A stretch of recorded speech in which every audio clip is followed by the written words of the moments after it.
नमोस्तु नमोस्तु नमोस्तु।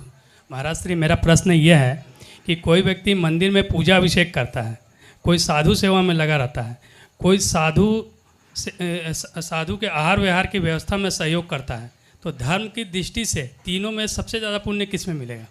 तीनों अपने अपनी जगह पुण्य कर रहे हैं। तुम पूछोगे किसको सबसे ज़्यादा पुण्य मिल रहा है, तो अगर पुण्य पाप के सही गणित को देखोगे तो मैं कहूँगा जो जितना मन से लगा उसको उतना अधिक पुण्य मिल रहा है।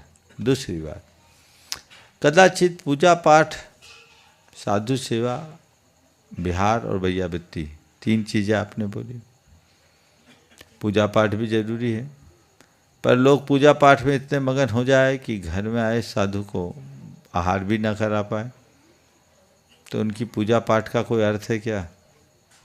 बोलो। नहीं। एक जगह की बात है बहुत पुरानी, एक मुनि आए और वहाँ कुछ लोग विधान कर रहे थे, रत्नत्रय विधान। और रत्नत्रय विधान था और वहाँ मुनि को कोई आहार देने वाला नहीं था। एक विद्वान वहाँ पहुँचे और उन्होंने लोगों को झाड़ लगाई, बोले ये बताओ कागज़ के पन्नों की पूजा कर रहे थे क्या? तुम रत्नत्रय विधान कर रहे हो और साक्षात रत्नत्रय की प्रतिमूर्ति तुम्हारे बीच आ रही और तुम उनकी पूजा नहीं कर रहे, तो तुम्हारी पूजा तो अर्थहीन है। तो जो धार्मिक लोग हैं उन्हें इस बात को बहुत अच्छे से समझना चाहिए कि हम देव गुरु शास्त्र के उपासक हैं, तो सच्चे देव शास्त्र गुरु का सच्चा उपासक वही है जो जरूरत के अनुसार गुरुओं की सेवा वैयावृत्ति में तत्पर रहे। वहाँ की पूजा छूट भी जाए तो गुरु को आहार दान देना भी भगवान की पूजा की श्रेणी में लिया है। लोगों को अपना दृष्टिकोण बदलना चाहिए।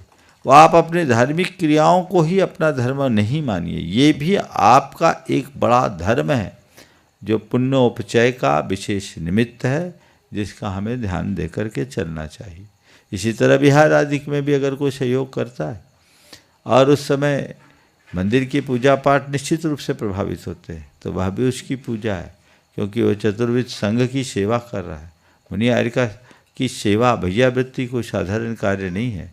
इसलिए तुलनात्मक रूप से अगर देखा जाए तो वो तो केवल पूजा है, ये पूजा के साथ तप मानना चाहिए, तपस्या है जो दोहरे पुण्य का कारण बनते हैं। नमोस्तु।